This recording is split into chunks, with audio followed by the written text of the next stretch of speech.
دیکھیے مدنی مذاکرہ، دیکھیے ماہ رمضان کی یہ برکتیں دیکھو لیے آیا، یہ دیکھو 2 مرتبہ دن میں ہے دل پر کیف ہے چھایا، دیکھیے مدنی مذاکرہ، دیکھیے۔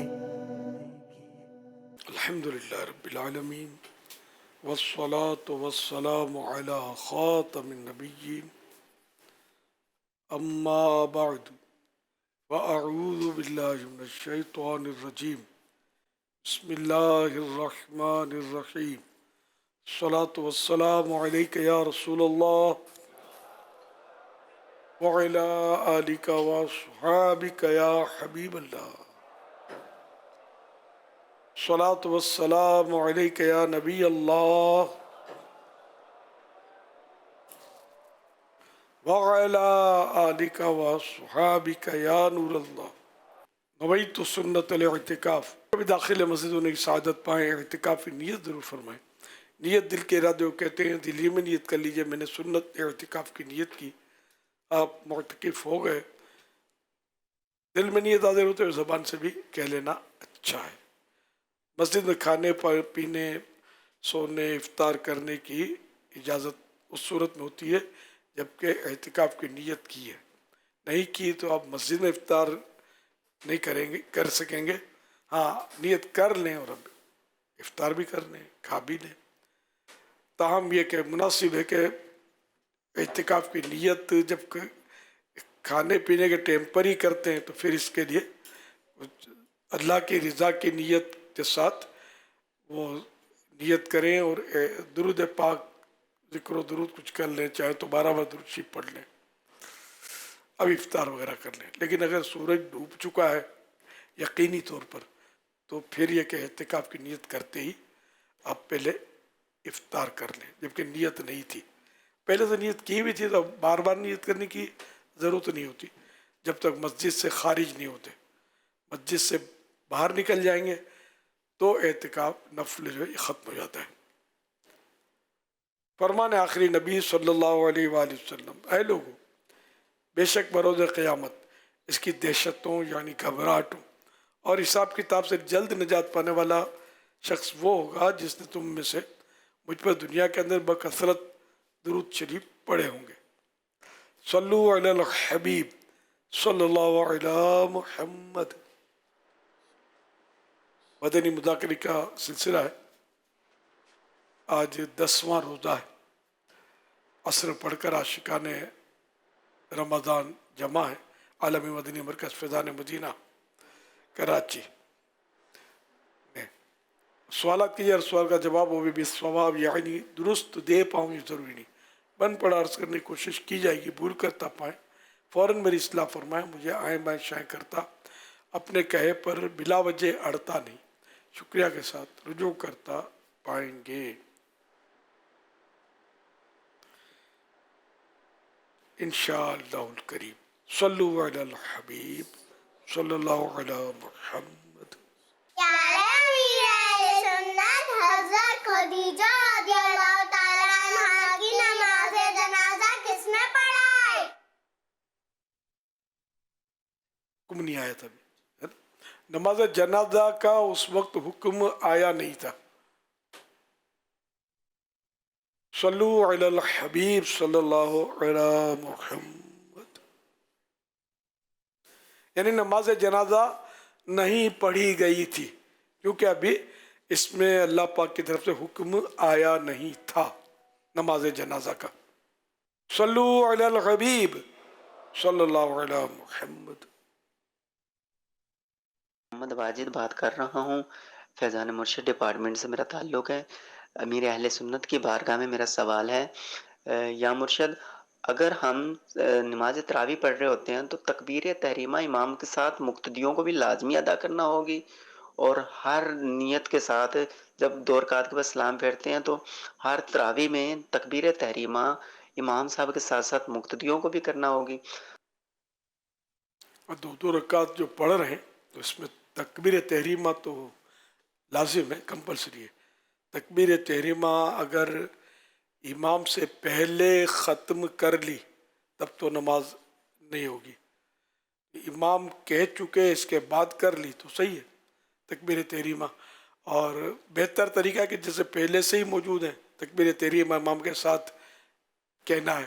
تو اس کی ترکیب یہ ہے کہ امام جب اللہ اکبر تو جب بر پر پہنچے تب مقتدی اپنی تکبیر تحریمہ شروع کرے.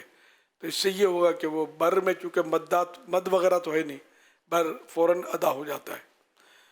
تو یہ کہ مقتدی جو ہے پیچھے پڑھنے والا امام کے، وہ اللہ اکبر کہنے میں امام سے آگے نہیں بڑھے گا.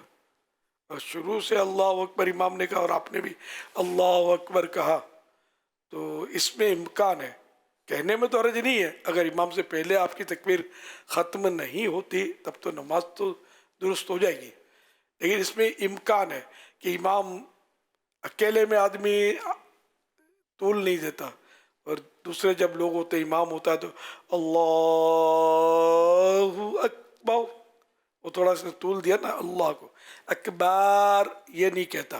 جو سمجھدار ہوگا نہیں کہے گا، نہ سمجھ ہوگا کہے گا، اپنی بھی نماز توڑے گا دوسری بھی کی گئی. اکبر یہ با کو کھینچنے سے یہ معنی بدل جاتے ہیں تو اس لیے وہ نماز نہیں ہوتی. اس طرح اکبر اکبر اللہ اکبر کا تب بھی نماز ٹوٹ جائے گی. یہاں بھی معنی فاسد ہو جاتے ہیں، بدل جاتے ہیں، بگڑ جاتے ہیں. یہ بھی خیال رکھنا ہے کہ بعض لوگ یہ پہلے جب مائک نہیں ہوتا تھا تو بڑی پریشانی ہوتی تھی، پیچھے جو ویسے اپنی میں سے ہی کرتے تھے، وہ جب اس میں کھنچمتانی میں لگتے تھے تو اس طرح کی غلطیاں کرتے تھے تو بڑا ٹینشن لیتا تھا، سمجھانا پڑتا تھا، بعض اوقات اعلان کرنے پڑتے تھے کہ دیکھو اس کی تکبیر سے اس کی نماز گئی، اس کی آواز پر جس نے رکوع سجدے کیے نماز پڑھی ان کی بھی گئی کیونکہ اس کی ٹوٹ چکی تھی. یہ اب مائک کی اس میں علماء کا بہرحال جو فتویٰ مائک کے جواز میں ہے، جائز ہونے میں، ان کو پیروی کرنے سے ان مسائل سے اب کافی حد تک خلاصی ہو گئی. اپنے طور پر خیال رکھیے گا. یہ ضمناً بات نکلی تو اللہ اکبر اللہ کا تب بھی نماز نہیں ہوگی، اکبر کہا تب بھی نماز نہیں ہوگی، اکبار کہا تب بھی نماز نہیں ہوگی. تو اس میں مطلب وہ کھچم تانی نہیں کرنی بلکہ وہ اللہ اکبر لام کو کھینچ سکتے، کھینچنا ہے نا لام، اللہ اکبر یہ تعظیماً اللہ اکبر کا یہ لام کھینچا جائے گا تو اس میں ہے بھی کھڑی زبر نا. باقی اور 3 جگہ پر جو میں نے بتایا ہے تھوڑا نازک معاملہ، احتیاط کرنا ہے سب کو. دوبارہ لے کے تکبیر تحریمہ جو ہے پہلی تکبیر کو تکبیر اولا بھی کہتے ہیں جو نماز شروع کرتے ہیں، تو یہ امام سے پہلے ختم نہیں ہونی چاہیے. صلو علی الحبیب صلی اللہ علی محمد.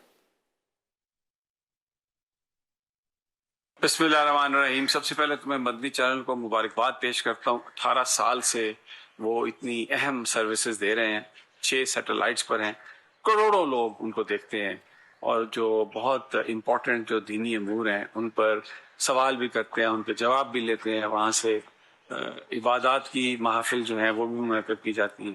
بہت ایک اچھی ان کی کنٹریبیوشن ہے. اللہ تعالیٰ انہیں مزید ترقی دے اور کامیابی دے.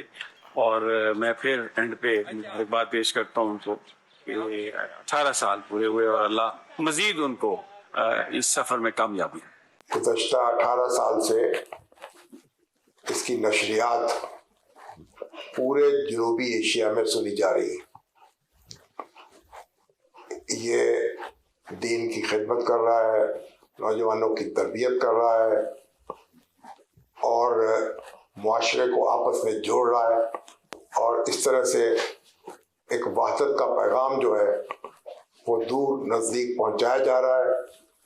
حضرت مولانا الیاس قادری صاحب مبارکباد کے مستحق ہیں جن کی رہنمائی میں اور نگرانی میں یہ نور کی کرنیں پھیل رہی ہیں اور دلوں کو منور کر رہی ہیں. مدنی چینل کی 18ویں سالگرہ کے موقع پر امیر اہل سنت مولانا محمد الیاس قادری صاحب اور ان کی پوری ٹیم کو مبارکباد. اور خاص طور پہ جس طریقے سے مدنی چینل نے قرآن و سنت کی تعلیمات، عشق رسالت کے فروغ اور اسلامی اور مذہبی رواداری کے لیے جو کردار ادا کیا ہے، اللہ کرے کہ ایسی جو ہے وہ ہزاروں سالگرہ مدنی چینل منائے اور یہ سلسلہ اسی طریقے سے جاری رہے۔ ان کی ٹیم جو ہے جس طریقے سے دن رات کوششوں میں مصروف ہے اور اسلام کی تعلیمات کو عام کر رہی ہے، اللہ تعالیٰ انہیں مزید توفیق بخشے اور اللہ تعالیٰ ان کو اس کا اجر عطا فرمائے۔ 18 برس ہو گئے ہیں مدنی چینل کو پاکستان میں لانچ ہوئے۔ مجھے ان کی سب سے اچھی بات یہ لگتی ہے، یہ درس و تدریس اور درود کی بات کرتے ہیں۔ یہ بارود کی بات نہیں کرتے، یہ درود کی بات کرتے ہیں، اور یہ نیکیاں بانٹنے کی بات کرتے ہیں، یہ امن کی بات کرتے ہیں، یہ اخوت کی بات کرتے ہیں۔ ایک اچھا اسلامی چینل جنہوں نے بنایا ہے، اور اس چینل پہ اور سارا شرعی مواد وہاں پہ موجود ہے، نہ کوئی تبلیغ کاری، نہ کسی کی دل آزاری، کوئی ایسا مٹیریل وہاں پہ موجود نہیں ہے۔ تاکہ چینلز کو بھی یہی ریکویسٹ ہے کہ مدنی چینل کی طرح ہم آہنگی والے پروگرام درج کریں، تاکہ ہماری جو قوم ہے، ہمارے جو مسلمان ہیں، حق سچ اسلام کی راہ پہ چلتے رہیں۔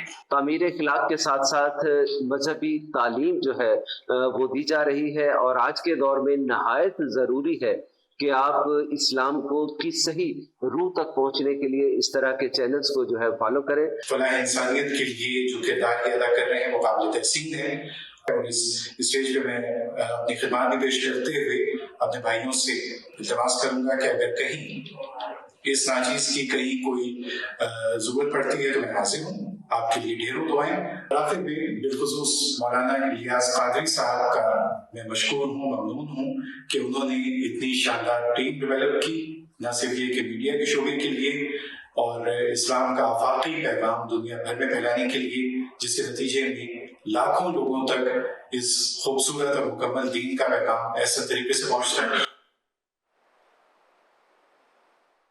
ماشاء اللہ، مدنی چینل کے تعلق سے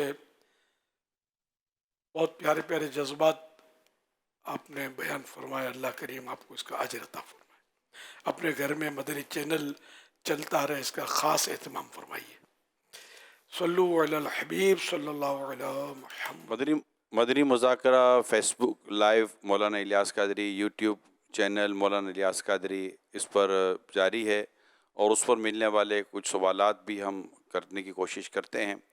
حضور رضوان اختر صاحب پوچھ رہے ہیں کہ رمضان المبارک میں شبینہ کیا ہوتا ہے اور اس کا صحیح طریقہ کیا ہے؟ شبینہ سارا سال ہو سکتا ہے۔ رمضان شریف میں ہمارے یہاں یہ ترکیب بناتے ہیں شبینہ کی، اس میں یہ کہ قرآن کریم نوافل میں ختم کرتے ہیں۔ شب یعنی رات، شبینہ سمجھو رات سے تعلق رکھنے والا، یہ رات سے تعلق رکھنے والے نوافل پڑھے جاتے ہیں، تو اس میں ختم قرآن کیا جاتا ہے، یہ شبینہ۔ اب اس کا طریقہ کیا ہے؟ اب 2 نفلیں پڑھیں، 4 پڑھیں، 10 پڑھیں، یہ کوئی قید نہیں ہے، یعنی کہ اور پورا قرآن یہ بعض اوقات ایک رات میں ختم کرتے ہیں بھی ضروری نہیں ہے، چند راتوں میں، 3 راتوں میں، 5 راتوں میں، اس طرح بھی غالباً کرتے ہیں۔ اس میں صحیح پڑھا جائے قرآن، عام طور پر صحیح پڑھنا دشوار ہوتا ہے، اور اسپیڈ بہت بناتے ہیں، اس لیے وہ الفاظ حروف چپ جاتے ہیں بعض لوگ۔ یہ نہیں ہو، اسپیڈ وہی ہو جو شریعت نے مقرر کی ہے، تو اس طرح مدات جو قاریوں نے مقرر فرمائے، تو اس طرح درست تجوید کے ساتھ قرآن کے حکم کے مطابق ورتل القرآن ترتیلا، اور قرآن ٹھہر ٹھہر کر پڑھو، یہ سورہ مزمل کی آیت ہے۔ تو اس طرح مطلب ہے کہ درست پڑھیں گے تو ثواب ملے گا۔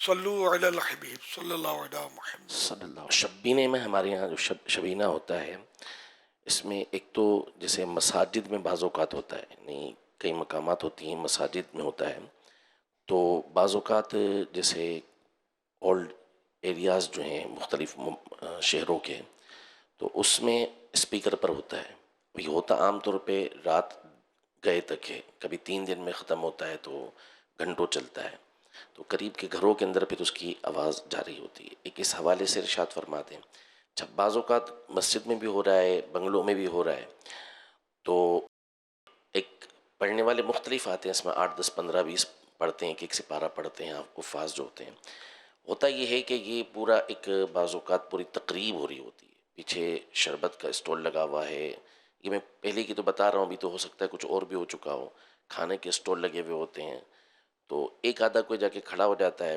باقی پیچھے پارٹی چل رہی ہوتی ہے، پھر وہ ختم ہونے لگتا ہے تو پھر وہ سب اس کے اندر پہنچ جاتے ہیں۔ اس طرح کے امور جو رائج ہیں شبینے کے اندر، اس پر آپ کیا ارشاد فرمائیں گے؟ اللہ اللہ، تو ایک واقعہ میرے ساتھ آیا تھا پرانا، کبھی کبھی بتاتا ہوں کہ ایک صاحب مجھے ملے تھے، بہت ناراض تھے شبینہ کرنے والوں سے۔ انہوں نے مسجد کا نام، مجھے یاد ہے مسجد کا نام، کہ وہ فلاں مسجد کے پاس ہی ہمارا گھر ہے۔ اب یہ 2.5 آدمی ہوتے ہیں تو چند آدمی ہوتے ہیں، اور یہ زور زور سے مائک پر رات بھر یہاں شبینہ ہوتا ہے، ہم سوئیں کہ نہیں سوئیں، کالا ہمارا کام دھندا، ہماری نوکریاں، ان کو سمجھائیں آپ۔ مجھے بہت پہلے ایک بیچارہ ایک دکھیارا ملا تھا، تو یہ تو ہے مطلب۔ اسی طرح ایک جگہ کی شکایت ملی تھی کہ وہ فجر کی نماز میں آدھی صف، ایک مثال ہے، آدھی صف ہوتی ہے، ایک صف ہوتی ہے، اور زور زور سے مائک پر یہ نماز پڑھاتے ہیں۔ یہ مطلب لوگوں کو تکلیف ہوتی ہے، ظاہر ہے کہ جو لوگ نماز کے لیے کیوں نہیں آئے بولیں گے، تو کیا چھوٹا بچہ بھی آئے، بڑھیا بھی آئے، عیسائی بہنیں بھی آئیں تمہارے پیچھے نماز پڑھنے کے لیے، تو گھروں میں پڑھیں گی یہ تو بہرحال ایک مریض بھی ہوتے ہیں گھر میں، کوئی بھی ہو اس کو تکلیف، یعنی عبادت میں کوئی ایسا انداز اختیار نہ کیا جائے جس سے لوگوں کو نفرت ہو جائے، لوگ مطلب عبادت کرنے والوں سے بیزار ہوں۔ تو یہ شبینے میں اس طرح کا تو خیر بہت کچھ ہوتا ہوگا، اور ساتھ میں وہی کہ قاری صاحب پڑھ رہے ہیں اور پیچھے واقعی اکا دکا ہی کھڑا ہوا ہے، بعد میں انہیں میں نے جہاں تک دیکھا ہے، اب آپ نے بتایا کہ بہت انہیں آگے نکل چکے ہیں، بہت آگے نکل چکے ہیں، اچھا انداز ہوگا۔ میں نے جو دیکھا تھا وہ یہ تھا جیسے کہ 1 2 3 آدمی جیسے کھڑے ہوئے صف میں، باقی قرآن شریف کھول کر اس کو دیکھ رہے ہوتے ہیں، تو یہاں تک دیکھا تھا۔ وہ چائے کا دور چلنا یہ سمجھ میں آتا ہے کہ رات دیر تک وہ ہوتا ہے نا، تو اس میں تھوڑا چائے سے ہمت آ جاتی ہے چائے پلانے میں۔ اب چائے پی کر پھر نماز پڑھنا تو پھر منہ صاف کر لے، چائے کا ٹیسٹ نماز میں نہ لیتا رہے۔ اب اگر کھانے پینے کے اسٹال اگر لگتے ہیں تو یہ مطلب عجوبہ ہے، پھر عجیب بات سی ہے، تو ایسا تو نہیں ہونا چاہیے کہ ایک میلے کی صورت لوگ تو کھانے پینے کے لیے آئیں گے، شبینہ تو پڑھیں گے نہیں۔ بہرحال یہ کہ کوئی ایسی جدت نہ اختیار کی جائے جس پر انگلی اٹھے۔ آخر میں کھلاتے ہیں، آخر میں سحری کرواتے ہیں، وہ بھی آخری شبینے میں غالباً کرواتے ہیں، کہیں روز بھی کرواتے ہوں گے، تو اس میں بھی چلے اچھی چیز ہے، سحری کراتے ہیں۔ اگر 4-5 گھنٹے کا یہ پورا سلسلہ ہے، اور مثال کے طور پر 1 گھنٹے کے بعد جو شبینے میں لوگ پڑھ رہے ہیں کھڑے ہوئے نارملی، تو 1 گھنٹے کے بعد 15-20 منٹ کا ایک بریک آ جائے، اس میں چائے پانی یا جو بھی ان کو کرنا ہے کر کے، پھر وہی جو منہ صاف کر کے منہ وغیرہ سیٹ کر کے پھر دوبارہ شامل ہو جائیں۔ تو اگر کوئی کسی نے ایسا کوئی سسٹم رکھا ہو پیچھے کہ بھائی 1 گھنٹہ 1.25 گھنٹے کے بعد جو اتنا قرآن پڑھا گیا، اب ٹھیک ہے آپ چلیں، اور 15-20 منٹ کے لیے کوئی فارغ ہو جاتے، اس کے بعد دوبارہ پڑھنا شروع کر دیتے، پھر سارے کے سارے نماز میں کھڑے بھی ہوں، درست قرآن سنیں بھی، درست قرآن پڑھیں بھی، اور اس طرح اگر یہ سلسلہ رہتا ہے پھر آخر میں بھلے سحری کرا دے، تو کیا اس میں کوئی مسئلہ وہی ہے کہ اب جیسے کہ اب میرے کو تو تجربہ ہے، مجھے بھی یہ پہلے جو دیکھا تھا وہ بتایا، اب میں تو زمانے سے اندر ہی ہوں مسجد کے، فیضان مدینہ کے، پتہ نہیں چلتا، اور جدت آتی رہتی ہے، کوئی ایسا تو ایک کھانے پینے کا اسٹال اگر لگے گا نا تو پھر لوگ کھانے پینے کے لیے آئیں گے، نماز نہیں پڑھیں گے، اور یہ کسی کو روکا نہیں جا سکے گا کہ آپ جب جو یہاں نماز پڑھے وہی کھائے، آئیں گے کھائیں گے چلے جائیں گے، باتیں کریں گے، رونق ہوگی، سمجھے، میلے کا سما ہوگا، کھانا پینا تو کامیاب ترین حلقہ ہے، لوگ اس پہ تو آتے ہیں۔ انما الاعمال بالنیات، بہرحال یہ کہ یہ باقی بیٹھے رہتے ہیں اور بعد میں بھاگ کے رکوع میں شامل ہوتے ہیں، یہ بھی غلط کرتے ہیں، اس طرح مطلب نہ کیا جائے۔ اذا قاموا الی الصلاۃ قاموا کسالى، یہ منافقین کا طریقہ قرآن نے بیان کیا ہے، اور نماز کے لیے جب اٹھتے تو ہارے جی سے،